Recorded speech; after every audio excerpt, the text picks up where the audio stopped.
का एक बहुत ही गंभीर मुद्दे पे, जो बिहार प्रदेश की घटना है, मुजफ्फरपुर की घटना है, उस मुद्दे को जानने और सुनने और ऐसी घटनाओं दोबारा ना हो उसके लिए आप सुनने आए। आपका धन्यवाद सारे प्रिंट मीडिया और इलेक्ट्रॉनिक मीडिया के साथियों को।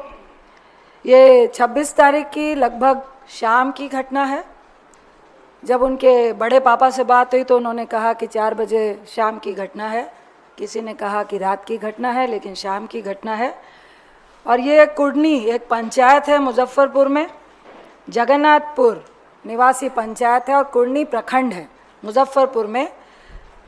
और एक बच्ची जो दलित पासवान की थी, उसके साथ मात्र 9 साल की थी, उसके साथ रेप ही नहीं हुआ, जघन तरीके से रेप हुआ।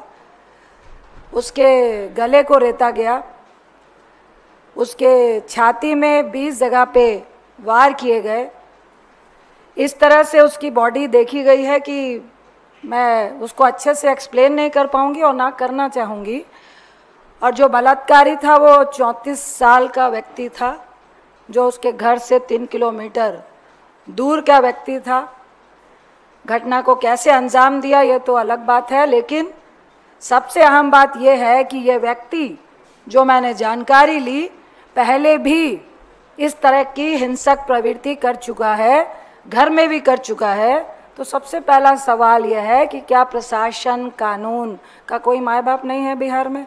क्या पहले अगर वो इस तरह का हिंसक प्रवृत्ति का व्यक्ति था, वो बाहर कैसे घूम रहा था?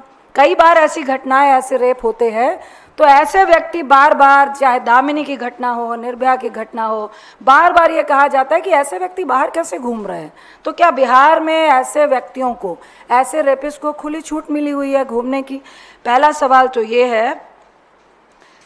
मैं इसमें ये कह सकती हूँ कि ये जदयू भाजपा जो सरकार दलित बच्चे की संस्थागत हत्या के लिए, मैं उनको जिम्मेदार ठहराना चाहती हूँ, क्योंकि ये लैक ऑफ कानून व्यवस्था, लैक ऑफ प्रशासन का डर, लैक ऑफ, आप कह सकते हैं बेखौफ, बार बार रेप होना और उस पे कड़ी निगरानी नहीं होना, उनको सजा नहीं होना, जिसका उदाहरण आपको याद होगा बालिका गृह कांड हुआ, जिसका उदाहरण भैंसा खान, जो अभी मार्च में ही सेशन में मैंने उठाया था कि सिवान के 13 लड़कियां को फरार बताया गया और बाद में पता चला। तो ये सरेआम इस तरह की घटनाएं हो रही हैं। एक तो सबसे बड़ी बात है कि इतने हैवानियत के बाद उसके बॉडी पे 20 जगह चाकू के निशान है। घटना के बाद जो हमारी महिला कांग्रेस की अध्यक्षता है, वो उससे बच्ची से मिलने गई। 2 दिन उसको मुजफ्फरपुर के अस्पताल में रखा गया, उसकी हालात सुधर नहीं रही थी। तो स्वास्थ्य व्यवस्था की बातें जो लंबी लंबी होती हैं, वो कहाँ पे है?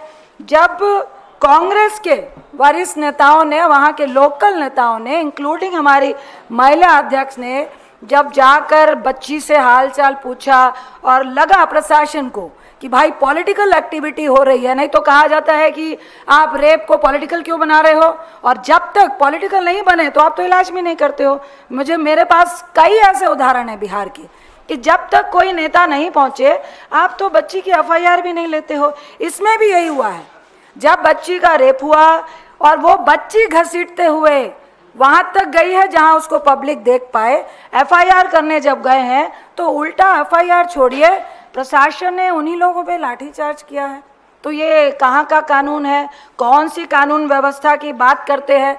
जब उसकी हालत नाजुक हो रही थी तो मुजफ्फरपुर के अस्पताल ने उसको एम्स रेफर करने का जो कांग्रेस वालों ने भी प्रेशर दिया कि उसको बेहतर इलाज की ज़रूरत है, जो मुजफ्फरपुर के अस्पताल में, जो क्रिश मेमोरियल अस्पताल है, उसमें नहीं मिल रहा था।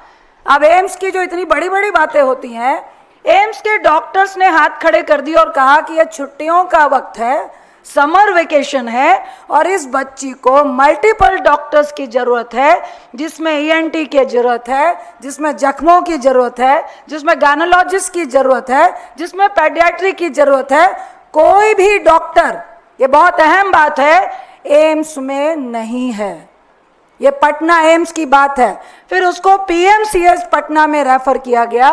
पीएमसीएच के बाहर वो बच्ची एम्बुलेंस में 5 घंटे वेट करती रही और उसको अस्पताल में भर्ती नहीं किया गया। जब हमारे प्रदेश अध्यक्ष जो हमारी जिला प्रदेश की जिला महिला अध्यक्ष है फातिमा जी, कई वरिष्ठ नेता लोग पहुंचे और वहां पे प्रेशर बनाया। 5 घंटे के बाद उस बच्ची को पीएमसीएच के बच्चा वार्ड में एडमिट किया गया।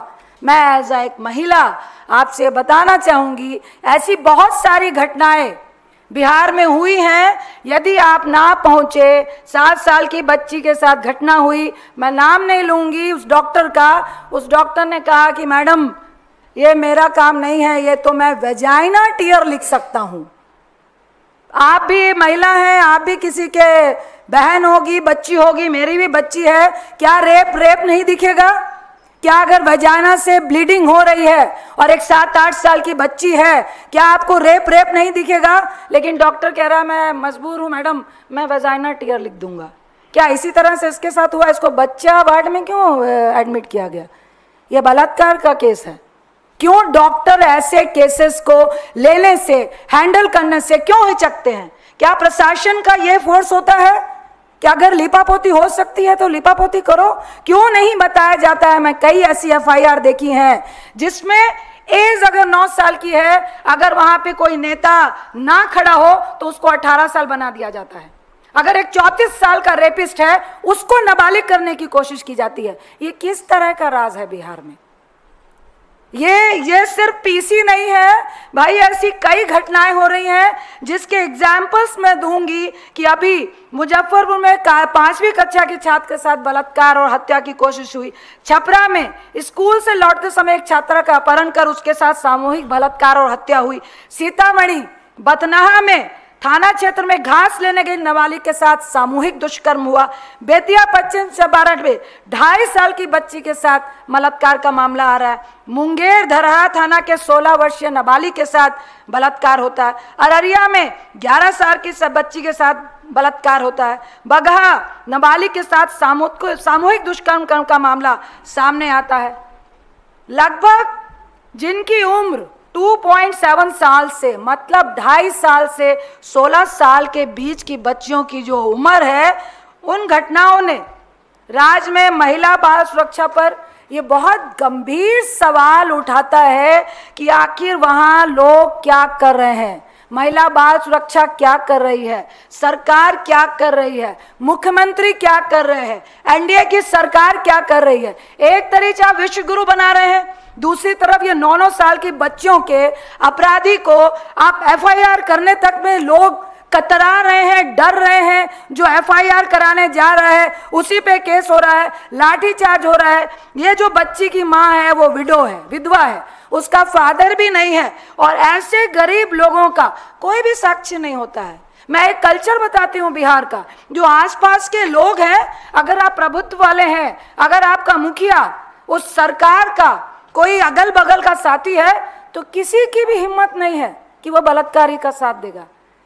तो ये क्या कैसी सरकार है ये एनडीए की? एक तरफ बेटी बचाओ बेटी पढ़ाओ के नारे लगाते हैं, विश्व गुरु के नारे लगाते हैं। क्या ऐसे विश्व गुरु, क्या ऐसे इंडिया की हम जरूरत है? क्या हमें ऐसा बिहार चाहिए? मैं आपके माध्यम से ये जो बड़ी बड़ी बातें वहां पे कर रहे हैं, मैं आपके माध्यम से नीतीश बाबू को, भाजपा की सरकार को, आपकी डबल इंजन की सरकार है और लगातार वहां पे जघन अपराध हो रहे हैं, जघन रेप हो रहे हैं, जघन बलात्कार हो रहे हैं और आप कान में तेल डाल के सो रहे हो। ना आपका स्वास्थ्य सिस्टम सही है, ना आपका लॉ कानून सही है, ना आपका प्रशासन सही है, ना ही आपके थाना प्रभारी सही है। एक तरफ आप कहते हैं कि रेप होगा, इंस्टेंट उसको, इमीडिएट उसको न्याय मिले, उसके लिए हम स्वाब टेस्टिंग भी थाना में कर रहे हैं और दूसरी तरफ प्रैक्टिकली जो हम लोग बार बार सदन के भीतर बोलते हैं, कौन सा स्वाब टेस्ट हो रहा है? क्यों नहीं बच्ची को तुरंत न्याय मिला? अरे आप एफआईआर छोड़िए, आप तो इसको इलाज भी नहीं दिला पाए हैं। लंबी लंबी बात करते हैं, 22 एम्स की बात करते हैं, अभी एम्स में क्यों नहीं एक्शन ले रहे हैं?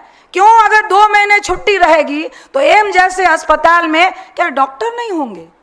क्यों दिल्ली में लोग, जब हम लोग कहते हैं कि 1 लाख लोग में सबसे ज्यादा उत्तर प्रदेश और बिहार के लोग इलाज कराते हैं, यही वजह है मोदी साहब, यही वजह है आपके जो सुशासन बाबू जो कुशासन लेके बिहार में बैठे हुए हैं, उनके कान में अगर यह सुनाई दे रहा है तो वहां पे आप लॉ एंड ऑर्डर का फेलियर है, प्रशासन का फेलियर है, आपका सरकार का फेलियर है। ये किस तरह का कुशासन राज्य आप बिहार को दे रहे हैं जिसमें बच्चों को किसी भी तरह की सुरक्षा नहीं है। मैं फिर बोलूंगी कि ये दुष्कर्म बार बार इसलिए हो रहा है क्योंकि आपकी छत्र छाया ऐसे लोगों को मिली हुई है जो कई सारे वीडियो वायरल होते हैं अन्य प्रदेशों के भी, और सब खीखी करके हंस रहे होते हैं और महिलाओं और बच्चों की इंसल्ट की जाती है, उनके साथ सड़कों में उनकी बेइज्जती की जाती है। आज ये उसका परिणाम है कि जब बालिका गृह कांड हुआ हम लोग सदन में चीखते रहे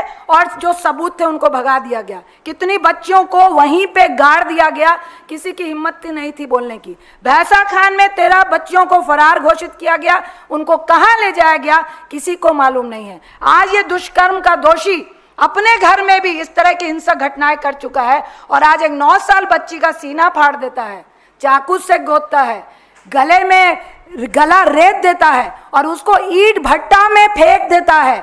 और वो बच्ची को मैं सैल्यूट करती हूँ कि वो वहां से घिसक घिसक के आई है जहां से पब्लिक ने उसको देखा है।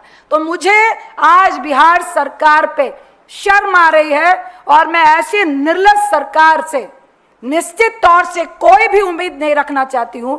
मैं बिहार वासियों को कहना चाहती हूं इस पीसी के माध्यम से कि अभी भी वक्त है, ऐसी सरकार, ऐसी सोच और ऐसी निर्लजता वाले लोगों को जो कानून व्यवस्था अपने प्रदेश में ना दे पाए, स्वास्थ्य व्यवस्था अपने प्रदेश में ना दे पाए, धिक्कार है ऐसी सरकार को और ऐसी सरकार को जड़ से उखाड़ फेंक देने का काम चाहिए। बहुत बहुत धन्यवाद।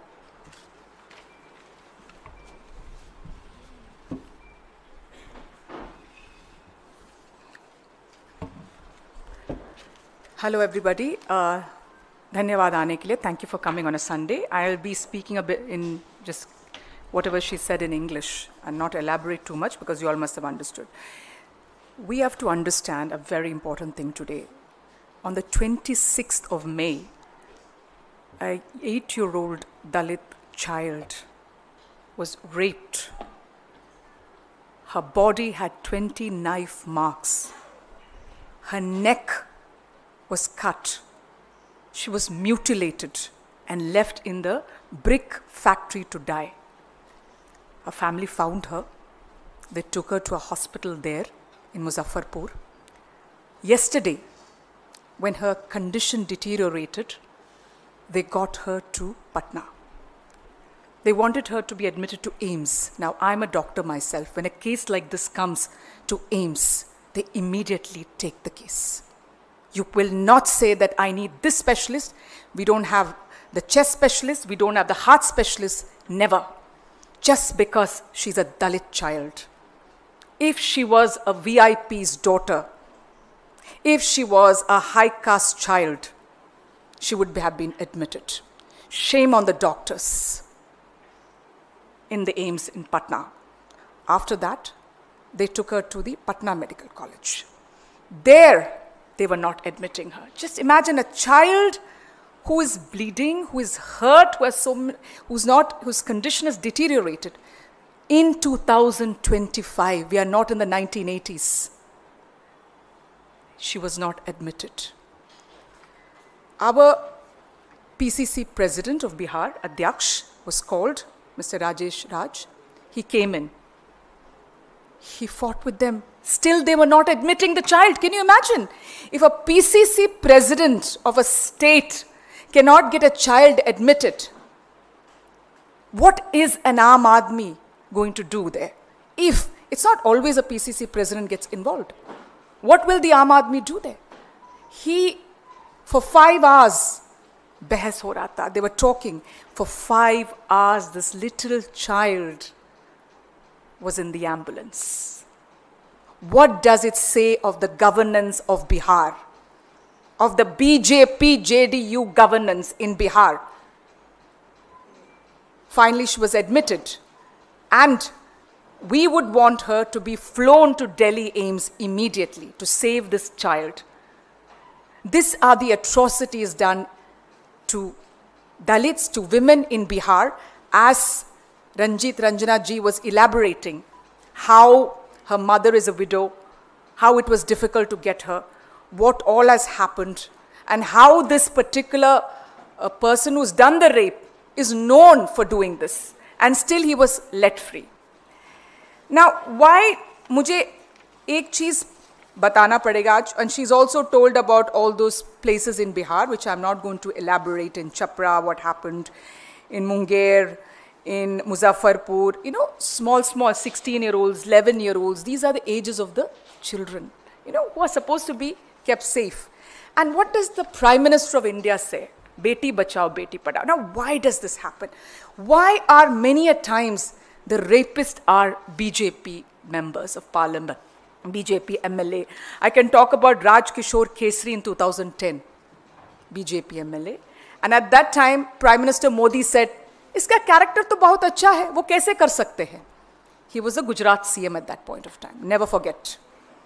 Then you have the Sandeep Singh, आप याद करोगे? He was a sports minister of Haryana. उसके ऊपर आरोप कि उन्होंने हमें बलात्कार किया है. No action, they push the case. Then the most important, जो देश को जो संदेश देता है, is Brijbhushan Sharan Singh. Today मैं क्यों बोल रही हूँ ये? जब when I went abroad, जब मैं बाहर गई थी, विदेश गई थी, they were asking me, madam, you're Olympic medalist, you're Commonwealth medalist.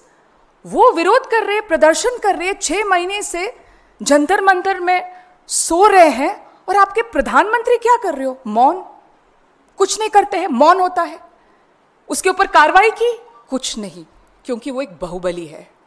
Uttar Pradesh की वोट चाहिए, प्रधानमंत्री को जीतना है, चुनाव आ रहा था, लोकसभा इलेक्शंस, तो मौन. उसके ऊपर कुछ कार्रवाई नहीं की. कोई भी पत्रकार हो या देशवासी हो, कभी नहीं भूलना एक पिक्चर में जो बोल रही हो. जब हमारे नया संसद का उद्घाटन हो रहा था, बृजभूषण शरण सिंह अंदर, ये जो पहलवान, जो मशहूर पहलवान, जो देश के लिए गोल्ड मेडल, ब्रॉन्ज मेडल लेके आए, वो विरोध कर रहे थे बाहर, और अमित शाह के पुलिस उसको पीटा, मारा और गिरफ्तार किया. क्या संदेश दे रहे हो? इस देश के जो रेपिस्ट को क्या संदेश दिया है प्रधानमंत्री? प्रधानमंत्री बोल रहे हैं कि the rapist will be inside parliament, and those who are saying that he has raped, जो विक्टिम्स, जो पीड़ित है, वो जेल जाएंगे. वही है ना संदेश? जब प्रधानमंत्री उस दिन ये संदेश दे रहे हैं, गांव-गांव के लोग क्या सोचेंगे? हम कर सकते हैं बलात्कार, उनको सजा नहीं मिल रहा है. जिसने मशहूर रेसलर्स के ऊपर छेड़छाड़ किया, सेक्सुअल हैरेसमेंट किया, मोलेस्ट किया, वो भी अभी भी, वो उस समय भी अध्यक्ष था रेसलिंग फेडरेशन की, उसके ऊपर कार्रवाई नहीं होगा, तो हमारे ऊपर क्या? We can do. जब तक सजा नहीं होगा तब तक ये लोग करेंगे. दूसरी बात आपको याद है, ये भी याद रखना, बिल्किस बानो के जो बलात्कारी बाहर आता है, उसके ऊपर माला लगाता है, फिर उनको बुलाता है, निमंत्रण देते हैं उस रेपिस्ट को प्रचार करने के लिए गुजरात के चुनाव के पहले. ये याद करेंगे. They will never forget it. People are seeing it. ये तो पूरे आप लोग डालते हैं, you are putting it up the media. They saying, अरे ये भी इनको माला लगा रहे हैं बलात्कारियों को, उसको निमंत्रण दिया प्रचार करने के लिए, बीजेपी के एमएलए और एमपी बैठ रहे उसके साथ स्टेज पे. तो क्या संदेश दे रहे हो? कौन है मौन? नरेंद्र मोदी मौन. मणिपुर में जब हुआ था जो बलात्कार, रेप, कितने एफआईआर भी नहीं दर्ज किया, मुकदमा नहीं दर्ज किया, और वहां की जो गवर्नर है अनुसुया यूके, उन्होंने शिकायत की, she complained that all is not well, rapes are happening, their camps are not good for women to stay. उनको क्या किया? उसको वहां से निकाला. उसके ऊपर कार्रवाई किसके ऊपर? गवर्नर के ऊपर, क्योंकि गवर्नर ने शिकायत की. सोचिए, तो संदेश वहां भी मौन. क्या संदेश दे रहे हो? क्या संदेश दे रहे प्रधानमंत्री? So we have to understand that this issue of Bihar, what I'm trying to say is the bigger picture of Yogi Adityanath says कि हाथरस में जो हुआ था वो अंतर्राष्ट्रीय षड्यंत्र है, राहुल जी और प्रियंका जी गए वहाँ, तभी वो CBI probe हो गया. So what I'm trying to say in this particular case is that in Bihar, which is again a JDU BJP state, that it is continuously happening कि इसको सजा नहीं मिलते, प्रधानमंत्री मौन है. और last but not the least, कल हमारे एक प्रवक्ता के माँ जो देहांत हो गए हैं, सुरेंद्र राजपूत जी, उनके ऊपर एक शब्द इस्तेमाल किया, मैं नहीं बोल सकती यहाँ. उसका नाम है प्रेम शुक्ला, उनका प्रवक्ता. मैं प्रधानमंत्री से पूछ रही हूं, आपके प्रवक्ता के ऊपर आप कार्रवाई करेंगे या ना करेंगे? महत्वपूर्ण है कि so these are the issues what we are seeing. and Ramchandra चांद जांगरा, उनका MP वहां से, रामचंद्र जांगरा जो हरियाणा के MP ने क्या कहा? He said that the women in Pahalgam when the husbands were being killed did not do anything, they were just sitting. So सब जो महिलाओं के खिलाफ है, दलितों के खिलाफ है बीजेपी, एंड इसी वजह से बिहार में हो रहा है ये, जब तक आप सजा नहीं दे देंगे. Thank you very much. Any questions you have? Please ask.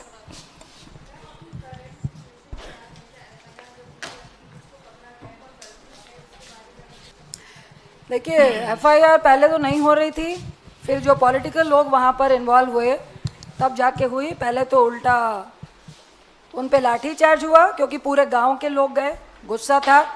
और इसके बारे में जो पता चल रहा है, ये 3 किलोमीटर दूर का व्यक्ति है, 34 साल का है, बाल बच्चे वाला है, और ये ऐसी हिंसक जो मारपीट है वो अपने घर में भी महिलाओं के साथ कर चुका है. तो क्या उसका प्रशासन को कोई खबर नहीं था? तो अभी उसके बारे में इतनी हम लोग को जानकारी मिली है. मेरी अभी आते हुए उसका फादर नहीं है, उसके बड़े फादर से बात हुई, वो लोग बहुत ज़्यादा दुखित है. लेकिन साथ ही वो जो नॉर्मल गांव में होता है कि वो डरे हुए हैं कि क्या हमें न्याय मिलेगा. अब तो उनकी बच्ची की भी डेथ हो चुकी है.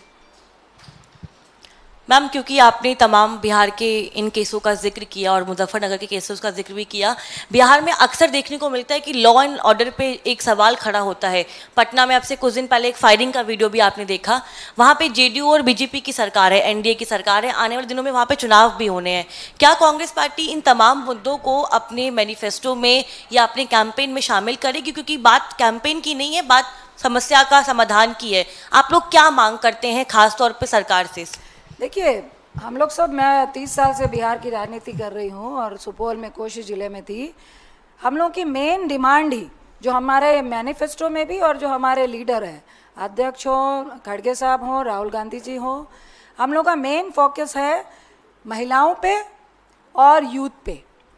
जब तक आप उनको एजुकेशन की तरफ डाइवर्ट नहीं करेंगे, उनको रोज़गार नहीं मिलेगा, बच्चों को अच्छी एजुकेशन और माहौल नहीं मिलेगा, तो आप क्या कर सकते हो? कंटिन्यू क्राइम बढ़ रहा है. तो हम लोग का मेन फोकस है कि एक महिला को आप किस तरह से आर्थिक सुदृढ़ करें, जिसके लिए हमने महिला मान योजना भी शुरू की. और दूसरा कि यूथ को किस तरह से अनएम्प्लॉयमेंट दे, क्योंकि वहाँ बेरोज़गारी और नशा जो ड्राई स्टेट होने के बावजूद वहाँ पे जो अंदर अंदर चल रहा है, वो क्राइम होने का, बच्चों के साथ दुष्कर्म होने का एक बहुत बड़ा इशू है, जिसको हम लोग लॉ एंड ऑर्डर को, जो कांग्रेस सरकार है वो फुल फोकस दे रही है कि हम लॉ एंड ऑर्डर की फुल सुविधा महिलाओं को, बच्चों को, यूथ को, लोगों को फेथ हो पाए कि भाई अगर हमारे यहाँ पे इस तरह का दुष्कर्म होता है, एक तो दुष्कर्म से पहले ही वो लोगों को पकड़ने का, आप हल्का हुआ, घर में मार दिया, बच्ची को मार दिया, अरे घर में ही तो मारा ना. ये जो मेंटालिटी है ना, इससे बिहार को निकालने के लिए हमारी सरकार अगर कल आती है, इंडिया गठबंधन की सरकार आती है, तो ये हमारे फोकस के पॉइंट होंगे. Anything else? आज का मेन इशू उस बच्ची के लिए है. What is it? प्लीज़, आज का मेन इशू है हमारा उस बच्ची के लिए है, और हम उनके लिए संवेदना देते हैं और चाहते हैं उसको न्याय मिले. Thank you so much. अलग से ले लीजिए.